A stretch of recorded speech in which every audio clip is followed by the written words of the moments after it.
बाजार छत्तीसगढ़ राज्य सरकार की नई आबकारी नीति 1 अप्रैल से पूरे प्रदेश में लागू होने जा रही है। इस नीति के तहत छत्तीसगढ़ में 67 शराब की नई दुकानें खोली जाएंगी। लेकिन चौंकाने वाली बात यह है कि अकेले बलौदा बाजार जिले में 21 शराब की दुकान खोलने का प्रस्ताव रखा गया है। इस फैसले पर विपक्षी दल कांग्रेस ने कड़ी आपत्ति जताई है और भाजपा सरकार को घेरते हुए आंदोलन की चेतावनी दी है।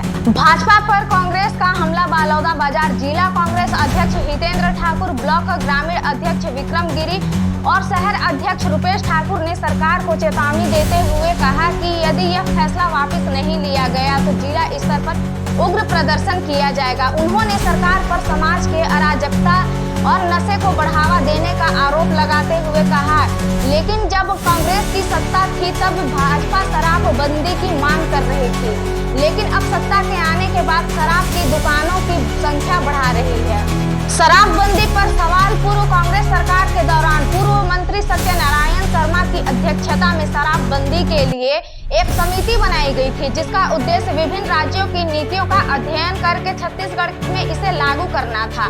कांग्रेस का आरोप है कि भाजपा सरकार इस दिशा में आगे बढ़ने के बजाय शराब की उपलब्धता की ओर बढ़ा रही है, जिससे समाज पर नकारात्मक प्रभाव पड़ेगा। कांग्रेस ने दी आंदोलन की चेतावनी। कांग्रेस ने राज्य सरकार से शराब दुकानें खोलने के प्रस्ताव को रद्द करने की मांग की है। यदि सरकार इस फैसले को वापस नहीं लेती तो कांग्रेस धरना प्रदर्शन करेंगी और जनता के बीच जाकर इस मुद्दे को उठाएंगी।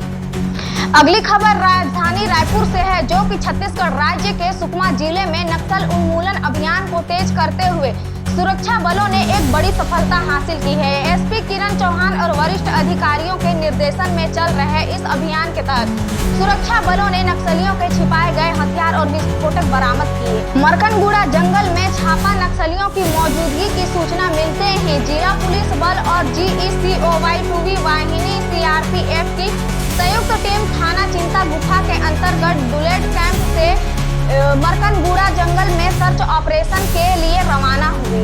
अभियान के दौरान सुरक्षा बलों ने 6 भरमार बंदूकों, BGL सेल और भारी मात्रा में विस्फोटक बरामद किए। इस ऑपरेशन के सभी सुरक्षित रहे और सफलतापूर्वक अपने कैंप लौट आए। इसी प्रकार तीसरी खबर भी राजधानी रायपुर से है। मिनरल वाटर संयंत्रों पर छापा। बिना तिथि वाले पैकेजिंग पर होगी कार्रवाई। बलौदा बाजार में गर्मी के मौसम में मिनरल की बढ़ती मांग के साथ इसकी गुणवत्ता को लेकर भी चिंताएं बढ़ गई है।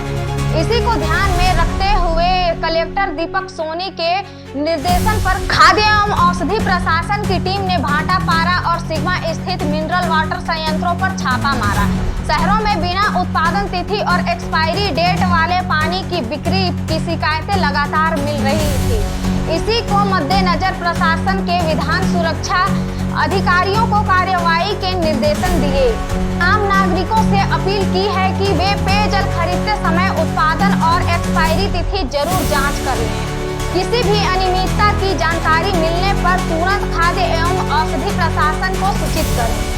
अगली चौथी खबर भी राजधानी रायपुर से है। सुकेश चंद्रशेखर को कथित तौर पर घड़ी पहनने की सलाह देनी RMO को पड़ी महंगी। रिटायरमेंट के दिन सस्पेंड। दिल्ली की मंडोली जेल में बंद कुख्यात सुकेश चंद्रशेखर की कथित तौर पर घड़ी पहनने की सलाह देनी जेल में रेजिडेंट मेडिकल ऑफिसर RMO को काफी महंगा पड़ गया। इस मामले में RMO को उनकी रिटायरमेंट वाले दिन ही उनको सस्पेंड कर दिया गया। बिना कलाई की घड़ी पहनने डॉक्टरी का मामला संज्ञान में आने के बाद जेल प्रशासन द्वारा RMO R राठी के खिलाफ जांच शुरू की गई।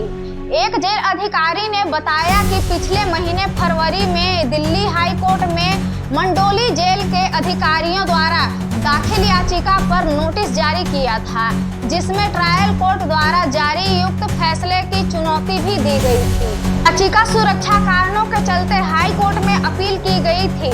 निचली अदालत के आदेश को खारिज कर दिया जाए। इसी प्रकार अगली पांचवी खबर भी राजधानी रायपुर से है। सिविक एक्शन प्लान के तहत जिले के दूरस्थ जलजली पहुंचा प्रशासन। कलेक्टर और SP ने सुनी ग्रामीणों की समस्याएं, मौके पर किया गया निराकरण।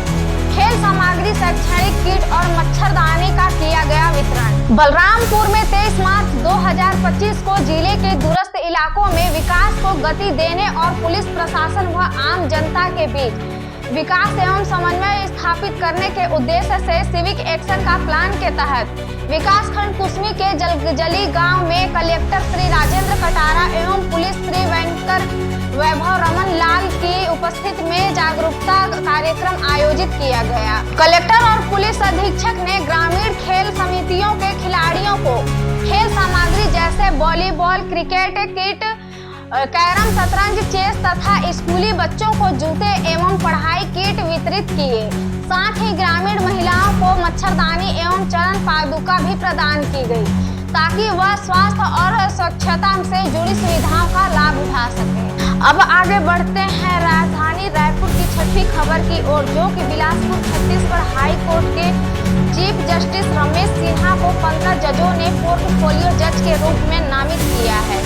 इस संबंध में हाई कोर्ट के रजिस्ट्रार जनरल विनोद कुजूर द्वारा अधिकारिक अधिसूचना जारी की गई है।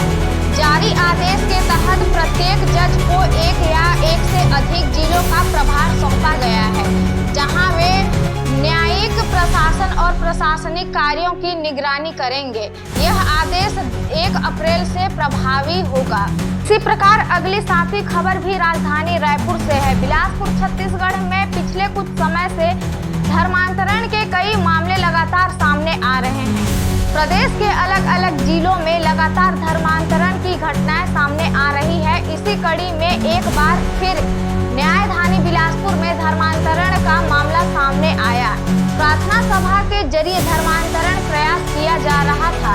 हिंदू संगठनों और पुलिस ने दबिश देकर धर्मांतरण के इस खेल का पर्दाफाश किया है। पुलिस ने इस मामले में 4 लोगों को हिरासत में लिया है। वही बातें कल भी न्यायधानी से धर्मांतरण का मुद्दा सामने आया था। कस्तूरी में भोथीडीह लावर के रवि केवट के घर प्रार्थना सभा के जरिए धर्मांतरण का खेल चला रहा है। हिंदू संगठन ने पुलिस को सूचना देते हुए रवि केवट के घर दबिश दी। वहीं मौके पर ईसाई धर्म के प्रचार प्रसार की सामग्रियां भी बरामद हुई। मामले में पुलिस ने केस दर्ज कर रवि केवट सहित अन्य 4 आरोपियों को गिरफ्तार किया है। इसी प्रकार नई ताजी खबरों के लिए जुड़े रहें हमारे साथ अजीजी 24 न्यूज पर। धन्यवाद।